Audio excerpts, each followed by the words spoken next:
Kid Icarus. It's one of those old Nintendo games that everybody knows but never seems to talk about much. Unless maybe you play Smash, or you're one of the 10 obsessed Uprising fans still waiting on that HD port so you can play the game without your wrists bleeding. Trust me, I'm speaking from experience there. But really, I can't say much myself. Even I haven't fully completed the original Kid Icarus until preparing for this very episode. Maybe it's because of the game's strange and inconsistent difficulty, or is it the fact that the series has been dead for nearly 20 years, at least before Kid Icarus Uprising released, or the fact that it's been dead for 13 years since. Am I the only one a little sad we're getting a Kirby Air Ride sequel and not Kid Icarus 4? Yeah, probably. Either way, I thought today I'd take a look at the original NES game and figure out why it fell to the wayside in the first place. So, in contrast to the last episode, where I talked about a game I've played like a 250 million times, this time we're going to take a stab at a game I've never even beaten. And, as a little bonus, I thought I might as well throw in the game's sequel, Kid Icarus of Myths and Monsters, for the Game Boy. A game that I don't even think I've played, despite owning it for about 10 years now.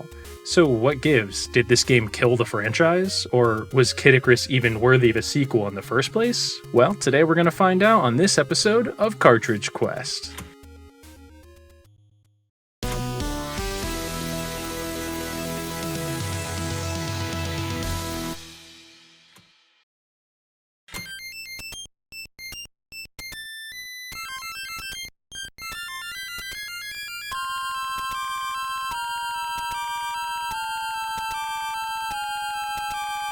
Holy hell, man, what an opening. The title music for this game is seriously next level. I have no clue how they managed to bring out such depth from the NES's measly 5 audio channels. On top of just being a banger, the music also does what a title screen should do. You know, it gets you pumped up, it sets the mood, and prepares you for whatever experience you're about to have. And it's definitely a breath of fresh air from last episode. You might be wondering why I didn't bother to talk about Super Mario Bros. Title screen at all. Well, let's take a look. Riveting, I know. Well, speaking of Super Mario Bros., despite praising its music over and over in my last video, I somehow kinda sorta forgot to mention its composer, Koji Kondo, a guy you've almost certainly heard of, as he's one of gaming's most prolific composers. So, yeah, sorry about that, Mr. Kondo. Well, to make up for that, how about we start today's episode by talking about the man who composed Kid Icarus' soundtrack? A much lesser-known man by the name of Hirokazu Tanaka. Tanaka got his start in the gaming industry all the way back in 1980's Galaxian. I mean Galaga. I mean Space Invaders. I mean Astro Battle. I mean Space Firebird. A game released by Nintendo that looks like just about every other arcade game from its era. At the time, Tanaka wasn't yet a composer. Instead, he was primarily a sound designer who made sound effects for loads of early Nintendo games, many of which you've definitely heard of, like the ones used in Donkey Kong.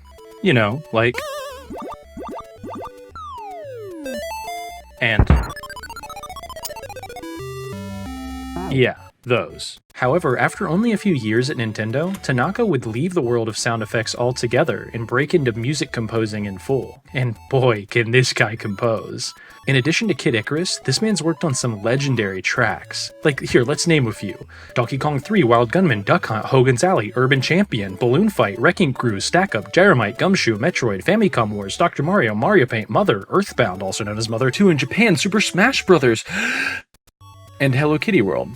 Kid Icarus' music is obviously fantastic, of course, but it wouldn't be much of a video game if it didn't also have some designers. So let's take some time to talk about them too. This time around, the game was primarily designed by just 2 men, Toru Osawa and Yoshio Sakamoto. If you've heard of Sakamoto, it's likely that you're a Metroid fan. Like Tezuka to 2D Mario or Aonuma to The Legend of Zelda, Sakamoto has sort of become the Metroid guy over the years, despite only starting the series as a character designer. Now, if you've heard of Toru Osawa, on the other hand, well, then you're lying. This guy, despite being the main creative force behind Kid Icarus, is a total enigma. I mean, he doesn't even have his own Wikipedia page. From what I can gather, he seemed to start working at Nintendo around 1985 as a designer, and worked on several Japanese exclusives at the time, like Famicom Detective Club, and The Frog for Whom the Bell Tolls. He appears to even have helped out with The Legend of Zelda Ocarina of Time, so the guy's got some seriously impressive credits. But before all that, near the beginning of his career, he designed Kid Icarus.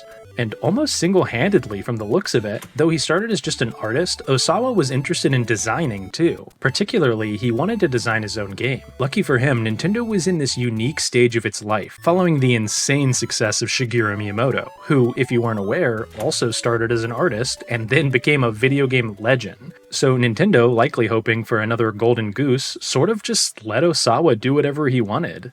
And with that, development officially began on Kid Icarus. Osawa wanted to make an action game, like Miyamoto's Super Mario Bros., but one that would also include role-playing elements, mechanics that were exploding in popularity in Japan at the time, mostly thanks to the overnight success of Dragon Quest. Osawa would combine this with his love for Greek mythology, and started developing Kid Icarus all on his own, going so far as to even make the pixel art himself. And as a game developer, I gotta say, that's impressive, especially to do it on NES hardware.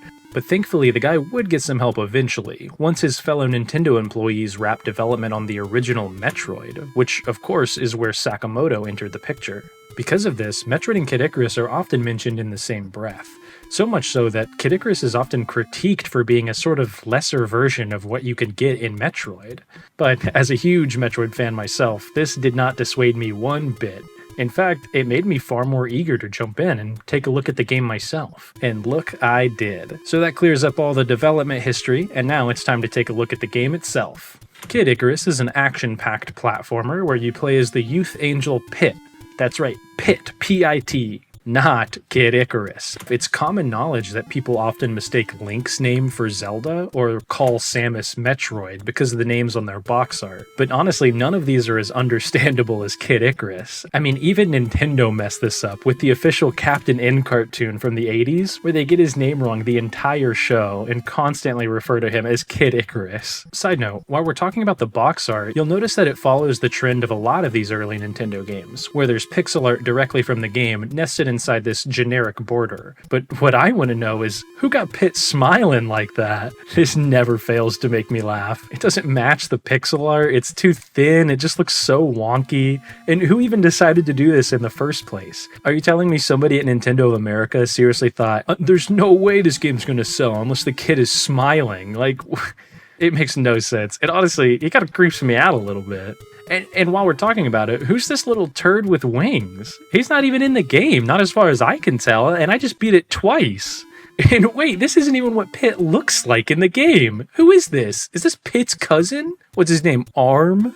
Okay, sorry, that was bad. We'll get back to the story proper. Kid Icarus takes place in Angel Land, a kingdom ruled over by the goddess of light Palutena and the goddess of darkness, Medusa. Yeah, that's right. Unlike Greek mythology, Medusa is not just some random monster in a cave. In this story, she's actually a god, just like Palutena. That is until one day, when the two have a falling out over Medusa repeatedly using her dark powers to kill the crops of man, for like no reason. Because she's a jerk, I suppose. This after Palutena purposely used her light powers in order to help man grow crops in the first place. Technically, it's stated that Medusa hates mankind, but we don't really have a reason for that, so, yeah, she's a jerk.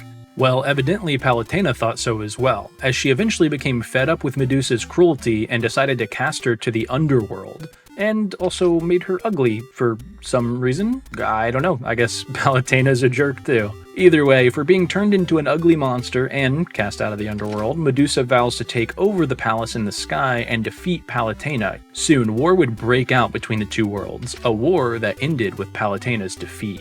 After turning nearly all of Palutena's army to stone, Medusa then stole the three sacred treasures, known as the Mirror Shield, the Arrow of Light, and the Wings of Pegasus, all of which were hidden across the land in various fortresses. Seemingly beaten and locked in the depths of the palace in the sky, Palutena had one last trick she could employ. Using her magic powers, she manages to contact the last warrior of Angel Land, an angel by the name of Pit, who Medusa just locked away in prison instead of turning him to stone. Not sure why, but either way, Pit, armed with his magical bow, manages to escape said prison and begin his quest to gather the three sacred treasures, defeat Medusa, and save the goddess Palutena. Wow, that was a pretty long one, huh? At least for an NES game. But you know what? I like it. It's simple and obviously a bit derivative, but it sets up a charming world and a simple motivation to keep you pushing through to the end, which is something you are going to need, at least at first, because man, this game is hard. I think this is the main reason Kid Icarus isn't talked about much today. Not to say that other NES games weren't hard as well, but I'd venture to say that the majority of people who have tried it, at least within the last 20 years, haven't gotten very far before putting the controller down, which is a shame, because not only does this game get a lot better the more you play, but it also gets way easier too. In my opinion, a little too easy, in fact. It's strange, Kid Icarus's difficulty curve starts out way too hard and becomes way too easy, and then winds up somewhere in the middle, depending on how unlucky you are with a certain enemy, who is the bane of my existence. I'll get to him later, but let's just say, between you and me, he might just be destined for a spot in the trash can I keep in my house that leads to another dimension filled with never-ending darkness and misery. However, before we get too deep into mechanics, I'd like to talk about how the game looks first. The graphics, as you can tell, are really good. The game is simple and cartoony, but charming and surprisingly detailed for what it is. In particular, I like Pit as a protagonist. He's mostly mute, of course, this is an NES game after all, but I like his design, and he has some cute sprites that help you piece together his rather goofy personality a bit. Like, look at him duck. I like that he faces forward for some reason, and why does he suddenly look like Eric Cartman? Also, not for nothing, I like that you can continue moving around while ducking. Not because it's ever particularly useful, but because it looks goofy and makes me laugh. Though it did lead to a fair share of deaths when I was messing around on those fall-through platforms. Now, I said before that Pit was mostly mute, and that's because he does have a single line of dialogue, which is arguably his most iconic. Again, just a fun bit of charm that makes dying slightly less frustrating, and helps it stand apart from other games. Oh, and I like that he looks like a Peanuts character, so bonus for that, I guess. Moving on though, the worlds look great too. The backgrounds can leave a little bit to be desired, but otherwise the environments are well fleshed out, changing accordingly as you crawl out from the underworld into the normal world, and finally to Skyworld. The colors always remain vibrant and are a treat on the eyes, except for the overworld sky, with this murky dark blue. It definitely should have been a bit brighter. Oh, you know what? Here. Yeah, that's better. Except it makes everything else look like shit. Anyway, the worlds are also, of course, inhabited by Medusa's monsters, all of which look stellar. I mean, just look at these things. There's almost 40 of these guys, all with unique and charming designs. I mean, look at some of these. This guy's basically a Muppet. On the topic of enemies though, we should take another look at the manual here. I love a good manual, and Kid Icarus's is really fun. It's got tons of original hand-drawn artwork, something that wasn't always expected in these days. Plenty of games opted to just use the sprite art from the game itself, but I much prefer this approach. By letting the artists draw out a more detailed interpretation, it gives you a better idea of what everything is supposed to look like, without the limitations of the NES hardware, which allows your brain to sort of fill in the gaps while you're playing. And just look at these drawings. I don't know if it's the color work or what, but these enemies remind me of Generation 1 Pokemon, a comment that's high praise from a giant Kanto fan. Some of my favorites are this little bashful guy, the Specknose, who looks like you just caught him peeing on your carpet, or this rambling evil mushroom wannabe, the Shulm, I think is that you say it? Oh, in the side, whoa,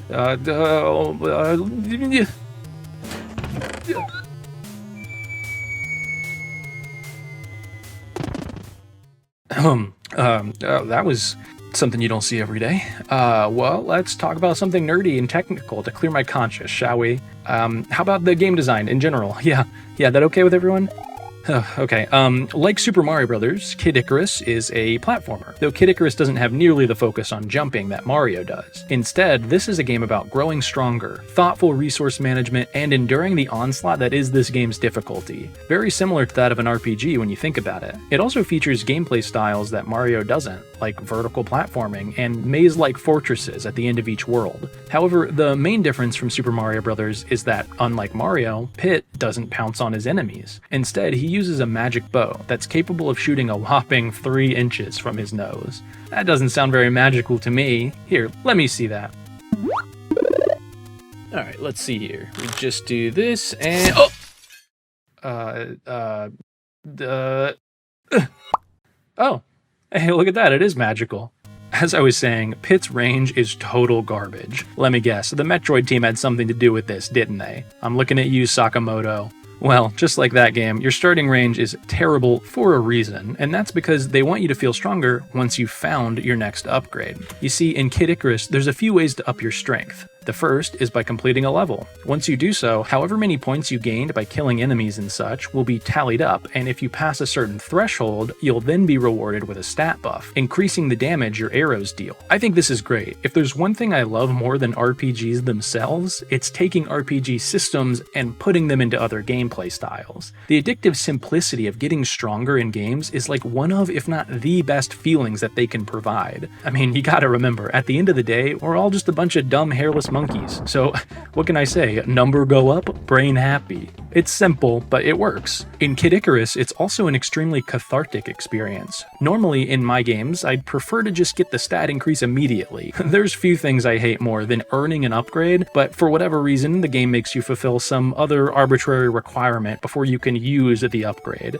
But here, I don't know why, but it doesn't really bother me as much. If I had to guess, maybe it's because of the game's at times intense difficulty, and sometimes clearing a level feels like limping across the finish line after conquering a gauntlet. Meaning you get that buildup of like, oh, I could really use that extra strength, I'm so looking forward to that. And then when you get it, it feels extra good. To clarify, I also only think this works well because the game has infinite continues. And when you die, you never go back further than the start of the level you're on. If I was ever sent back to the beginning with this system, I would be singing a different tune, for sure. But strength's not the only way to get stronger here. No, on top of your strength level, you can also get those aforementioned upgrades. These are found in these challenge rooms. Go in here and withstand the enemies for long enough, and you'll be rewarded with one of 3 upgrades: the flaming arrows, the sacred bow, or the protective crystal. The flaming arrows increase the damage each arrow does, surrounding it with a rotating fireball that essentially acts as a second arrow. The sacred bow is that coveted range extension upgrade I mentioned earlier, and the protective crystal surrounds Pit in, well, protective crystals that spin around him and act like a sort of shield, dealing damage to enemies that run into you. This one here is my personal favorite. An impressive feat, considering I'm normally the type of guy to hard focus strength upgrades. You could say I'm a red tunic guy if you've ever played Link's Awakening. Man, 2 videos in a row that mention Link's Awakening. Who could have guessed? No, gotta resist the urge. I'm sorry, Link's Awakening, but I've got to cover 3 whole Zelda games before I can even play you. Oh, and I guess Kid Icarus, too. So, as I was saying, the Protective Crystal is easily the best, in my opinion. Mostly because Kid Icarus loves to throw enemies at your face. Sometimes this is done with flying enemies that move at the speed of light, but most often it's done by spawning an enemy directly on your head, or have them jump from the bottom of the screen so quickly that dodging was never a realistic option. This, I think, is the perfect example of how Kid Icarus handles its difficulty poorly. Unlike, say, your average Metroid, the upgrades don't feel like they make Pit more powerful. Before getting one of these weapons, the game is often unfair, unfun, and overly punishing. You know, it's not my fault I can't predict the future and know when these dudes are gonna jump onto my screen within a fraction of a second. They should be designed so that I can react to them and dodge if I'm skilled enough. And you know what? If I have the upgrade that, protects me, then, well, that's just an extra buffer in case I mess up. Instead, in Kid Icarus, I need that upgrade in order to avoid getting hit here. A great example of how upgrades in games should exist to give the player a sense of progression, not to patch over bad design. To make matters worse, once you get a few of these weapons, the difficulty actually starts to swing in the opposite direction. Once I had the protective crystal and upped my strength just a bit, the game became so easy that it was almost boring at times. A complete 180, especially because some of these levels, particularly in the overworld, are just way too long and don't do enough to mix up the gameplay. But that's not it. No, plenty of games make the mistake of decreasing the challenge too much through power-up progression.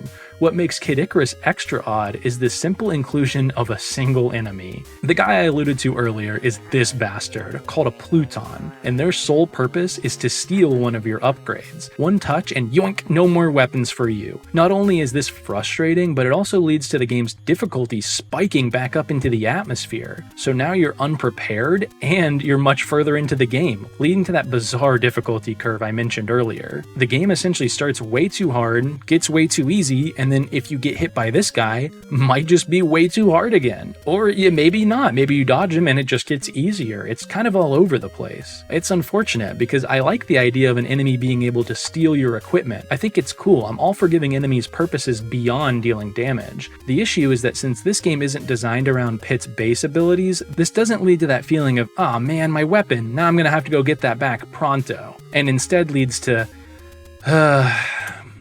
let's do it again. In other words, it brings me great pleasure to welcome this Pluton to his new place of occupancy. Bye-bye, little Pluton.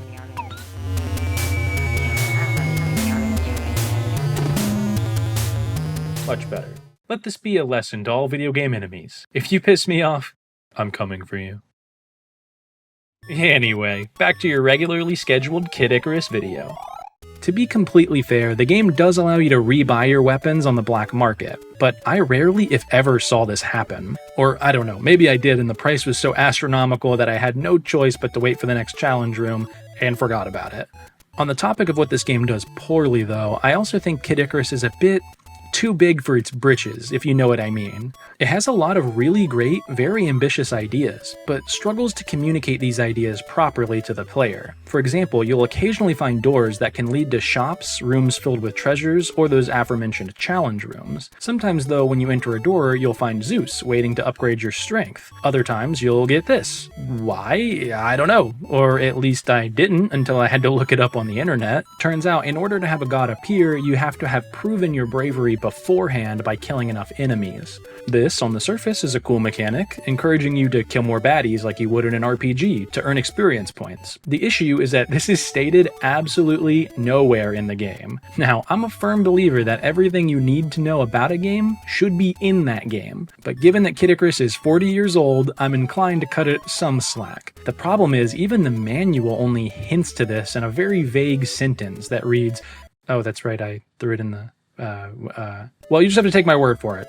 It reads, a friendly god will give Pit arrows to increase his fighting power, depending on how well Pit has been fighting. Okay, and what the hell does that mean? One could easily assume that that factors in how much damage you've taken by enemies, or how quickly you've dealt with those enemies, neither of which actually matter. As I said, this is emblematic of Kid Icarus's design in more ways than one. Another good example is the haggling system, one that I assume is meant to be merely an Easter egg, but is damn near essential for beating the game. To fill you in on what I'm talking about, Kid Icarus has these shops that allow you to buy potions and other helpful items. Well, within these shops, Pit is actually able to haggle with the shop owner, potentially lowering the shop's prices, or, if done incorrectly, raising them. In order to haggle, you have to press A and B together on the second controller, a really odd mechanic that you would never find out by yourself. Is this supposed to be a cheat code, or an intended feature? What's going on here? Well, the system made a lot more sense over in Japan. A quick tangent, but if you didn't know, the NES was originally released in Japan under the name Family Computer, or the much more catchy Famicom. And while the Famicom and NES are nearly identical in all but looks, there are a couple odd differences. One of these is that the Famicom actually has a microphone built into its second controller, for some reason. This microphone is used sparingly throughout the Famicom's library, which is likely why Nintendo of America omitted it in the first place. Regardless, the mic was used occasionally, and whenever it was, it always caused problems during localization.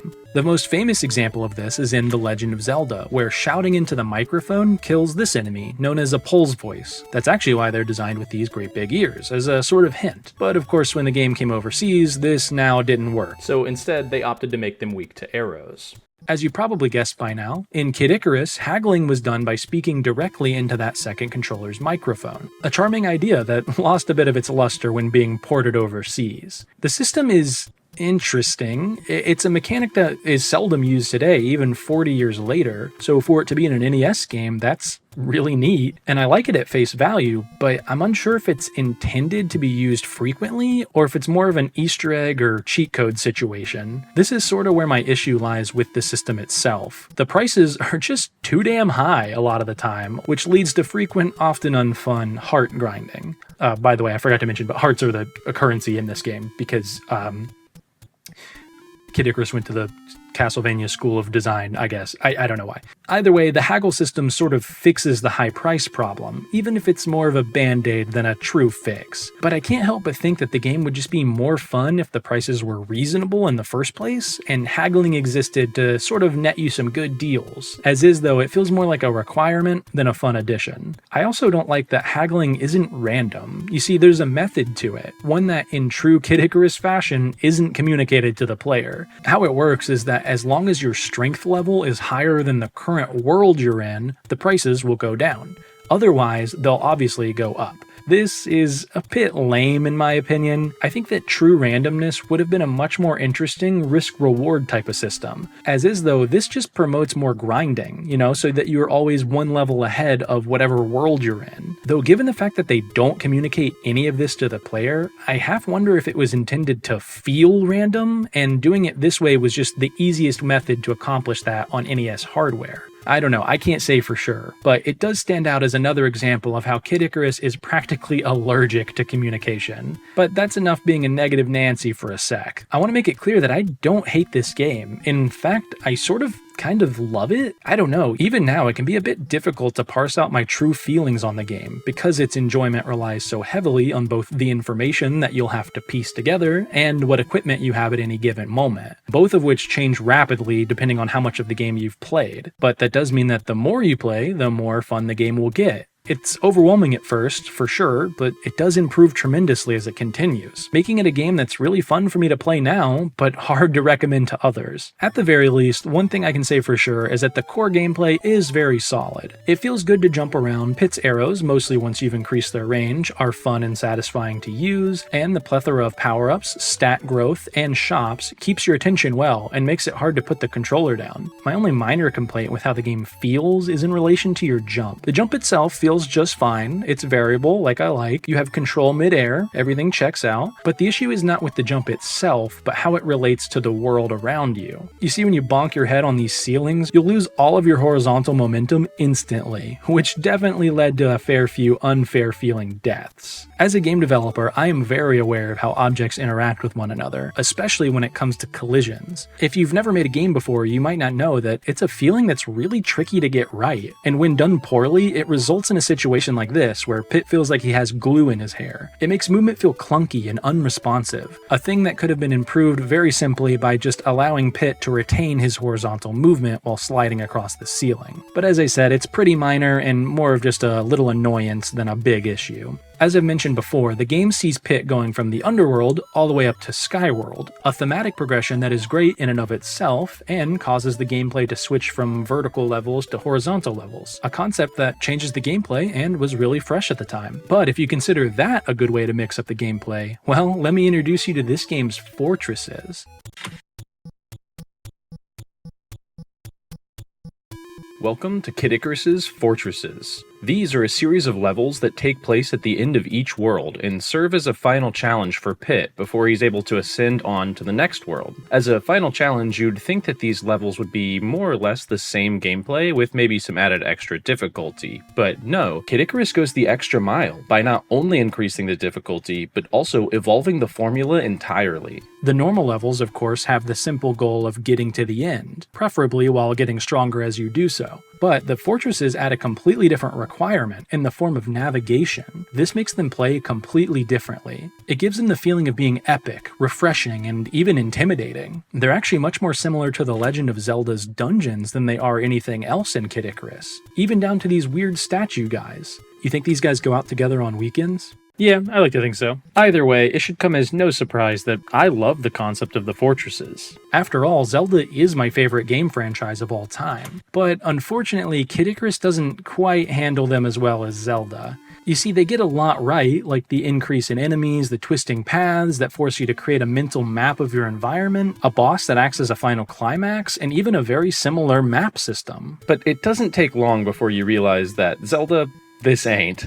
Almost immediately, you'll notice that, unlike Zelda's dungeons, which make you feel more like you're slowly unlocking a giant puzzle, one step at a time, Kid Icarus's fortresses, on the other hand, feel more like stumbling around in a dark room with your shoelaces tied together and your pants around your ankles. For all they do right, these things are also crawling with as many bad design decisions as they are enemies. And if you haven't played Kid Icarus, that's a lot. Take their size, for example. The fortresses are too big, just way too big. These places will have you stumbling around for ages, not sure where you are, or where you've been, or even what you're looking for. It's definitely a problem in and of itself, but it's also made way worse when you consider that the content inside of these fortresses can be, well, less than stellar. The enemies, for one thing, are just passable. Most of them are just simple sprite swaps of overworld enemies and don't carry many unique functions. The bosses, on the other hand, are actually a pretty fun idea that grant the fortresses a level of exciting challenge that's not present in the normal levels. But they're nothing really to write home about either. I like their unique designs quite a bit, and some of their concepts are okay, but they also reek of old school video game problems, like how this one here has zero feedback on if you're actually hurting him or not, or how this one jumps so rapidly upon getting hit that it definitely looks like a bug. One really cool thing about the bosses, however, is how they interact with the Centurion system. If you don't know, scattered around each fortress is a bunch of Palutena's warriors, known as the Centaurians, each of which has been turned to stone by Medusa's magic. Well, lucky for Pit, he can free these guys with a simple whack of a mallet, an item that you can get from shops or bonus rooms and the like. Once you free a Centaurian, it'll fly off the screen and go away. But once you get to the boss, they'll actually show back up, shooting arrows and flying around you to help you defeat it. I love this, honestly. It's a simple mechanic, but it's cool. I've never seen it anywhere else. It's fun, easy to use, and doesn't have any serious flaws. Something that I can't say for most other mechanics in Kid Icarus. So, good job, buddy. You finally hit a strike. And as for you, little Centaurian, you're going to the light realm? I don't really have anywhere to put good mechanics, do I? Hey, Lady Palutena, you want to give me a hand with this one?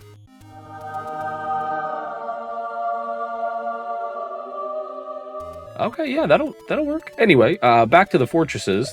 Though I enjoy the bosses for the most part, that doesn't mean that everything else checks out here. Unfortunately, in my opinion, the fortresses have more flaws than they do fun. My main issue here is actually with the map system. Like in Zelda, you can find maps hidden around the place that, when collected, will provide you with a layout of the area you're currently in. In Zelda, this is usually extremely helpful, as although you might not know where you're supposed to be going if you don't have the compass, you at least have a guide to get started, as you can see where you are and what the dungeon around you looks like. Here in Kid Icarus, however, you get, this. That's right, a big, useless, waffle. This thing doesn't tell you where you are, doesn't tell you where you're going, or even what the fortress looks like. It's a map in name only. Thank God they put this text right here, or honestly, I might forget what I'm even looking at. I'm mostly joking, of course. There are other ways to make the map less of a waffle and more of a, map. This is done by collecting 2 additional items, the pencil and the torch, the former of which charts out which rooms you've already visited, and the latter which marks out your current position. All in all, once you've gathered all 3 items, navigating the fortress is actually quite fun. It becomes an endurance match where you're visiting each room, running around the place, and trying to find the boss with enough health so that you don't immediately evaporate at the sight of him. The problem then lies with the process of acquiring said items. The map can be found lying about the place, while the pencil and torch must be bought from one of the many shops. I like the idea, but the map's base uselessness combined with the extreme shop prices of all the other items makes this more frustrating than fun. So much so that I rarely got through a fortress with all 3 items at all. More often than not, I would just wander around, bored and bruised, until I just lucked my way into the boss room. This is partly because the map by itself can be extremely difficult to find, but what's even worse is the fact that you lose all 3 items instantly upon death. That's right, grind out hearts for 20 minutes in order to afford a pencil and torch? Mercilessly backtrack 1,000 times around the fortress before finally finding that map? Doesn't matter. You die, it's gone. Do it again. It goes without saying that this is not fun. The fortresses themselves sort of have this roguelike quality to them, where it feels like you're supposed to die a lot and slowly make your way further and further until you get to the end. But this is circumvented by removing the items when you die. Instead, it just leads to more unfun, boring heart grinding, at least for those shop items. Luckily, the map does not require grinding, as it's not something you buy, but rather find, so it should be easier to reacquire, right?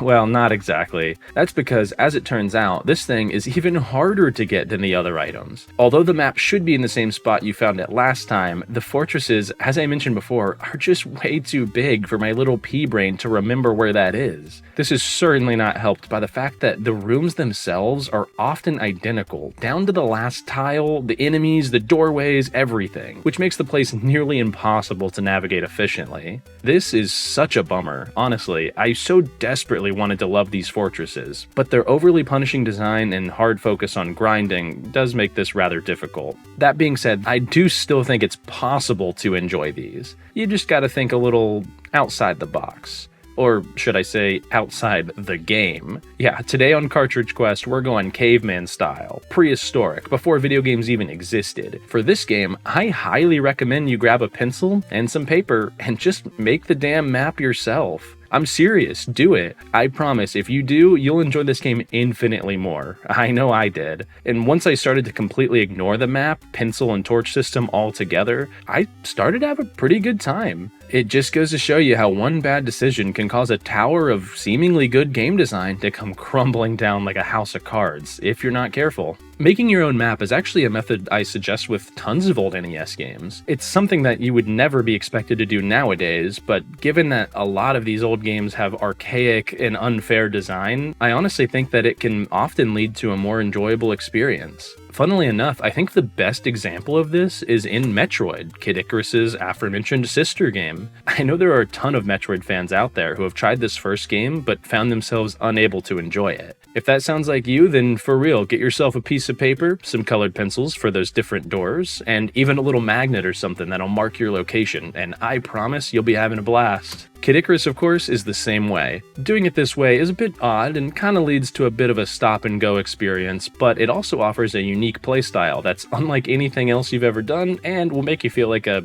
Indiana Jones-style adventurer. That said, it won't fix every problem with the fortress. Though navigation is easily their biggest flaw, I'd say there is one more that comes close. You see, the fortresses have a host of new enemies hidden inside of them. Most of these guys, as I said, are simple reskins of overworld enemies, and therefore work just fine, albeit being a bit boring. However, there is one giant, annoying exception. The Eggplant Wizard. Okay, before I tear this guy a new one, let's cover some positives first, shall we? Not only does he have a unique and memorable look, but his larger sprite size helps to make him feel extra intimidating. On top of that, he can only be found exclusively inside the fortresses, which is a great way to make him feel special, giving him an almost mini-boss-like mystique. Even better, his primary attack is one that operates like no other, being one of those mechanics I'm always praising that doesn't simply deal damage to the player, but instead offers a unique punishment that's not directly tied to your health. You see, the wizards shoot off these little eggplants here, and if they hit Pit, then he will turn into an eggplant himself. This in concept is great. It's fun and charming, and fits right in with the goofy world that Kid Icarus has established so far. I even like that you lose the ability to shoot arrows, and must then run around and prioritize your defense until the effect is gone. It's cool that they change your gameplay style, and makes you far worse at handling threats, something that increases your fear of an eggplant wizard far more than if they just simply hurt you. It makes their mere presence in a room instantly send your anxiety skyrocketing. And I love when a game can make me genuinely anxious, especially one this old, and the Eggplant Wizard is great at this. He's a truly great example of how much power game design can hold over the player when used appropriately. The fact that good game design can elicit real human emotions in me despite the simple archaic graphics that surround it is why these games are still so great despite their age. It's funny, huh? All that anxiety caused by this little bundle of pixels right here. You might not be able to see it, but I may or may not have just become an eggplant. On accident. Okay, don't panic here. Let me just try this and then... Ouch. Hey, can someone come pick me up? Alright, whatever. I'll just finish this from the floor.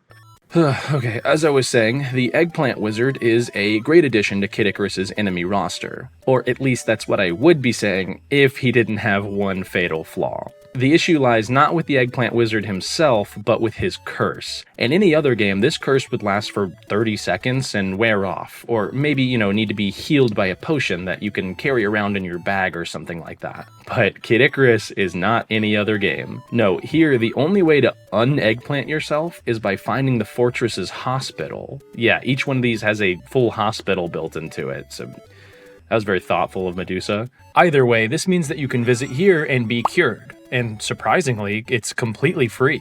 Wow, free healthcare in my Nintendo game. I'm American. Though curing yourself doesn't cost money, it does cost something much more valuable. Time. You see, each fortress only has that single hospital, and making your way back to it without the use of your bow, might I add, is not necessarily the most fun thing in the world. Go figure. At best, it's an annoying inconvenience that only exists to send you back through a maze of identical rooms that you've seen a dozen times, but at worst, if you don't have the map-related items, it's an impossibly hard task that is honestly not worth your time. More often than not, when I get eggplanted, I do this. You sit in the corner and you wait to die. Honestly, finding the hospital can be so hard that oftentimes it's better to just restart the damn thing from the beginning. But as I said, I do think that the fortresses can be fun. They just kind of require you to get really good at dodging eggplants and maybe use tools outside the game. So it's not ideal, but it's not impossible. They're fun, messy, frustrating gauntlets that don't bring the game down to an unplayable level, but do require some ingenuity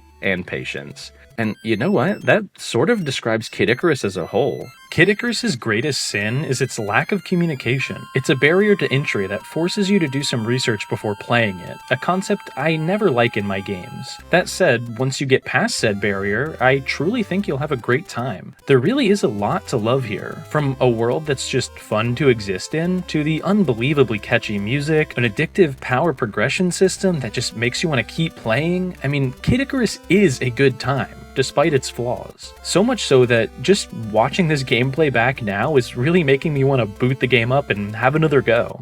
But unfortunately, there's no time for that just now. No, we've got way too many quests ahead of us. So what do you say we go ahead and welcome our new favorite angel to the cartridge shelf? Ah, here we are again. I'm sure you'll notice that it looks mostly the same as last episode, but I actually have expanded things just a little bit. So here, take a look. See what I mean? Well, with that, I say it's about time that Pit got his wings. Till next we meet Kid Icarus, thanks for a good time.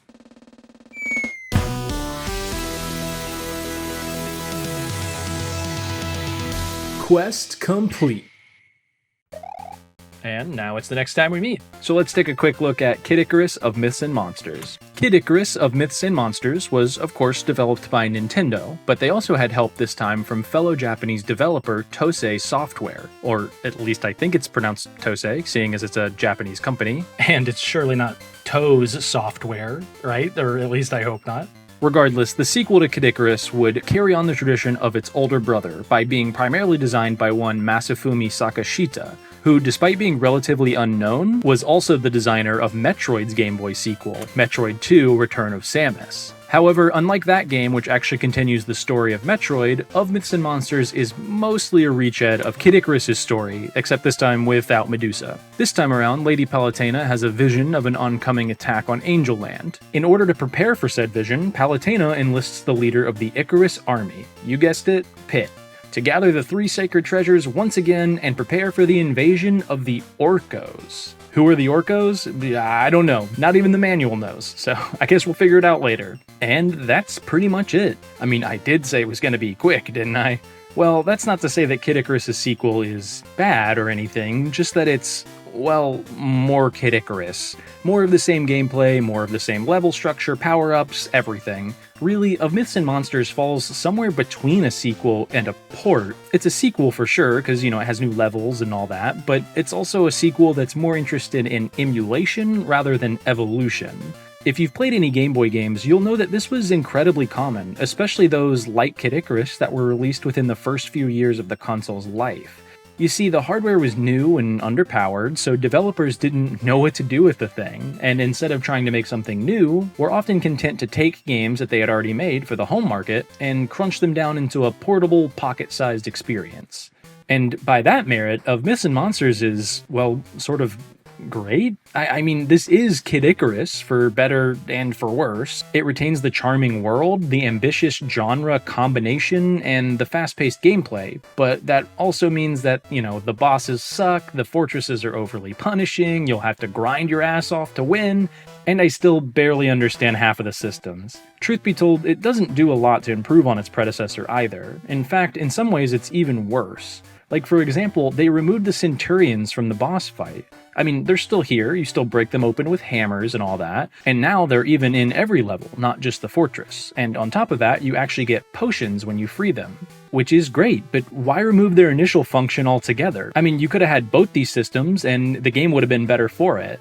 The Centurions helping you fight bosses was easily one of my favorite ideas from Kid Icarus, and I would have loved to see them expand on that system rather than remove it. But thankfully, that's kind of the only addition that I don't jive with. I think all the other small changes are mostly for the better. Firstly, they added some functionality to Pit's wings. Yeah, that wasn't something I mentioned before, but I did find it a bit odd to make your main character an angel and then not utilize his wings in any form in the gameplay. And thankfully, this game rectifies that. Here you can use the wings to briefly hover in the air by mashing the jump button. Like the Tanuki suit in Mario 3. It's a small addition, but helps tremendously with this game's tight platforming, and is a cool way to expand Pit's abilities. The other addition is even better. As I said, the 3 sacred treasures are back again as your main MacGuffin. This time around, though, they're not just used for the final boss, but rather the entire final chunk of the game.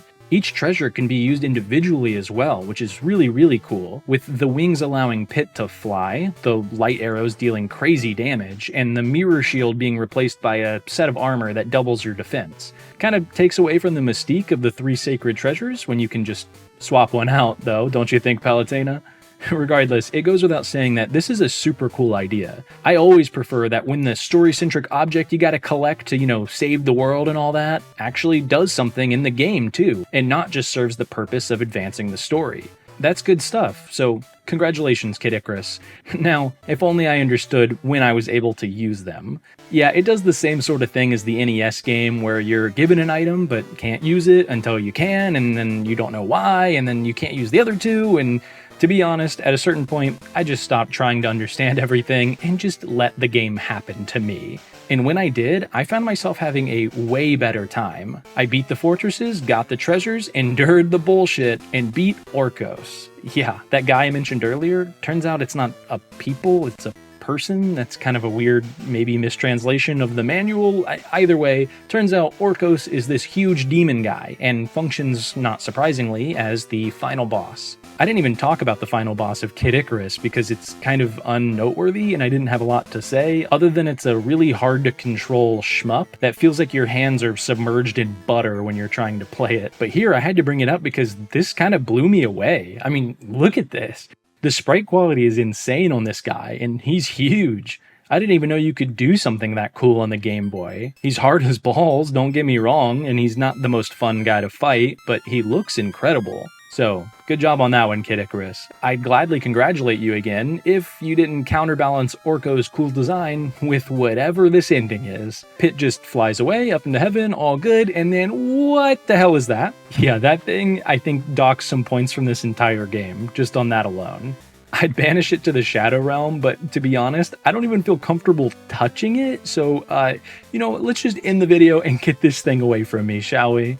And that's that. I know it was quick, but hey, it's a Game Boy game that shares a lot with its predecessor, so I don't have a ton to say about it. To sum it up, Kid Icarus of Myths and Monsters carries on the legacy of its older brother by keeping what made it unique while adding a few small changes that help it stand on its own. Altogether, I enjoyed my time with both of these games, and I'm glad I got to deepen my appreciation for them by making a gigantic video about them. All in all, they're fun, charming, difficult, unforgiving, grindy, and have some real banging music. As tired as I am of saying your full title, Kid Icarus of Myths and Monsters, I think it's about time you joined your big brother on the cartridge shelf.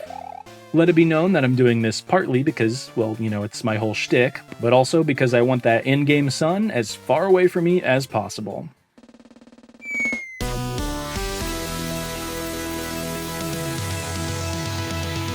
Quest complete.